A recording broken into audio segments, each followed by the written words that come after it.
Thank you. That was beautiful, Kai. Thank you for sharing that. For the sake of the theme, I want to dedicate this reading to my abuelito Jose, my grandpa who just passed away this past year. The following poem was very much inspired by him. So if he is anywhere in the universe listening or within me listening, this is for him. When I look in the mirror, I try to find the indigenous woman in me, the person who Cortes and his men first saw when they arrived in our land, the same land that today has been lacerated by imaginary borders and walls. On days when her image is hard to find, I stand barefooted, hoping her spirit recognizes the land, knowing her roots were planted long before treaties and laws divided the earth. When her image is still missing, I wonder if the Spaniard blood has not pushed her too far down my throat and silenced her. The language my tongue has been trained to mimic have pummeled my voice cords, made her language foreign to every crevice of my mouth, abstract to my ears, incomprehensible to my brain. Yet in sleep, I recognize the call of snakes. Other days, the slave blood of my grandfather, the mestizaje of my being, the yearning for his own home, call her forward. His own stories of what it means to be a Black man in a land of multicolored people, a land whose history will forever be tainted by stories of grief, of people who have lost it all, language, land, madre. How is a slave to find his way home when the land he's in is just as lost? I haven't seen or spoken to my grandfather in years, but in my sleep, LitQuake cradles him in whispers directs him home, lays him in a velero, a shed snakeskin, and liberates him into the sea. Do not worry, for even if you die at sea, you'll make it home. We all make it home. When the conquerors of our people first arrived, it is written that we saw them in awe, their pale skin, the multicolored hair different to our own, and still we did not push away. Still we thought of them ignorantly, fearfully as gods. In sleep, she sometimes reprimands me for having forgotten her face and confused it for theirs. Fear makes fools of us all, I say, and as I say it, the snakes in her skirt latch for the bite, injecting me with bravery.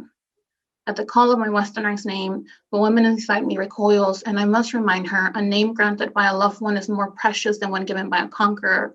I remind her that I was injected with bravery, that she resides within me, that she is me, that the story was erroneously recorded. We did not give birth to the god of war. We cut our own throat, shed our own skin, and became it instead. Madre, do not recoil at the new name you are now called. At least this time they are not confused. I'll make sure they know that within me you reside, that our land, whose history will forever be tainted by stories of grief, will always be healed by the stories of survivors. So that was the first one. The next one is about the desert and the people that we lose as we cross, or even as, that we just basically leave behind. I believe I left words along the road, and the desert Asian collector swallowed them as payment. Now, among the bodies of those who were lost or abandoned, the words melt in the stomach of the desert, like others waiting to be found. At school, they said that when you write a word and you forget a letter, you ate that letter. Like the desert, I feel like I've been eating whole words for a long time. What happens when words are swallowed? At times, like bones, they get stuck in the throat, embedded in the esophagus, making it impossible to regurgitate or digest. Other times, the words stay on the tip of the tongue, on the precipice of the almost.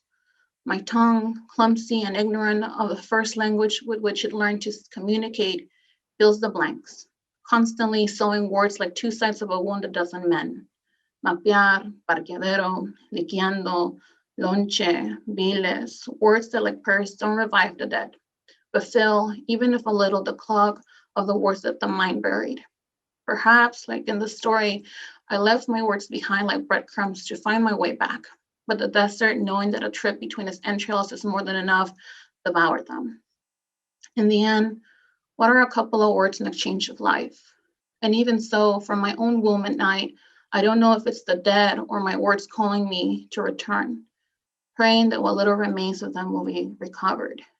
accent, rips, idioms, clavicle, adjective, skull, conjunction, column. And as I search for words on the pages of a dictionary, I remember that in a building near the border lay the remains of the unidentified. And I wonder if, like me in my dictionary, someone flips through the information of what remains in search of what was lost. I think eventually, again, part of this reading is to consider or know that eventually we will all become ancestors to someone and leave something behind. As a DACA recipient, I think that's always been really important for me to point out. So this is conversation piece.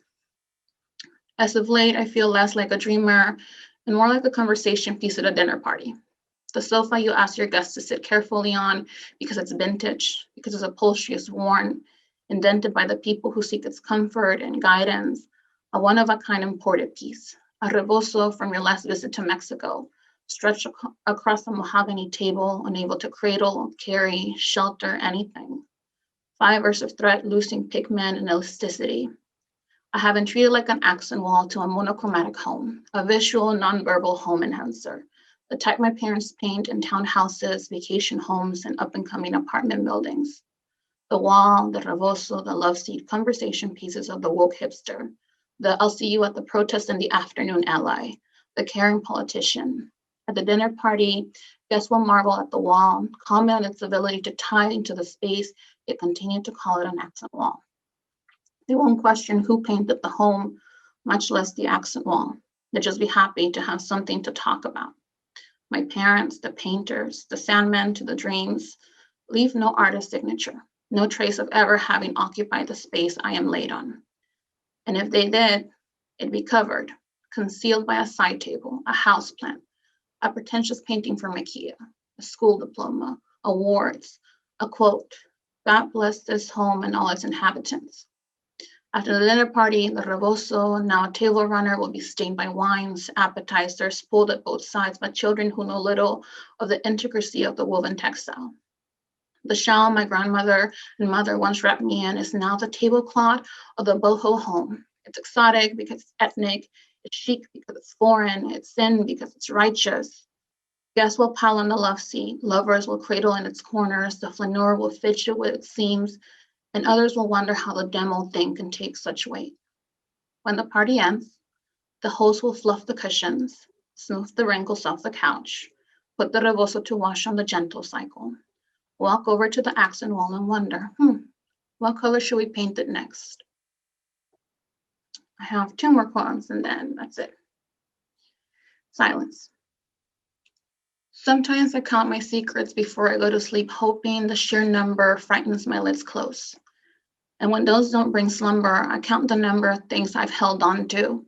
What is one more unsaid thing in the body of a woman?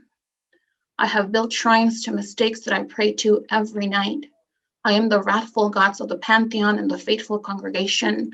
I've whipped my heart on blades of guilt, not looking for penance, just a momentary relief that I punish myself enough for others, and confess my sins to empty rooms, not wanting absolution, just more space to divulge what I feel is a sea trapped in a bottle, or maybe a sea of bottles, all holding maps to undisclosed locations in my life where I have not been enough or too much. What is one more unsaid thing in the body of a woman? If we are made of secrets, are we made of anything at all? What is one more unsaid thing in the body of a woman? If we hold on to everything, are we then not made of regret? What is one more unsaid thing in the body of a woman? How is our silence more infinite than that of the night? Trying to fill these nocturnal cracks, I mutter affirmations into darkness. I've succeeded in building entombments of words that I hope in the morning will rise as melodified answers to the why, but at night are merely more unsaid things in the body of a woman. And then just my last piece, entitled Black Butterflies. La abuela did not allow black butterflies in the house. She smashed them with the same stick she mopped the floors, dyeing the walls with the black dust of their tiny scales, the black pigment of their pattern tinting the walls into Rorschach ink bloods. Black butterflies were a bad omen. No, No mariposas, polillas. La abuela would grab any old rag and wipe the wall, but the blood never truly disappeared. She would wash her hands and the rag clean. El polvo de sus alas te vuelve ciego. ¿Ciego a qué? In a mythology not our own, black dogs were shunned at night, the reflective lining of the retina making them messengers of death. ¿Cómo cruza un mito el océano? How does the myth cross an ocean? Maybe in the same way a body does, unwilling, shackled by ignorance. What difference does it make? This is not Noah's Ark. Its context will be treated less than animals, a small myth among the bodies of God's creation. Black dogs are death, the myth whispers. We have been conditioned to fear moonless nights, become afraid to face all that could be or was or is. Why does staring into blackness scare you? Is your skin too closely related to the tint of a moth's wing? Was death not a welcome face among our people? Is the Shola not a healer, a guide, a god? Could it be that the sins of our ancestors are too heavy a burden to talk about? Victims can be turned into perpetrators in the process of healing, in the process of reclaiming space, in the process of making space. Did we forget that space is infinite? No, not forgotten, conditioned, disbelief. What do black butterflies, black dogs, and moonless nights have in common? Thank you.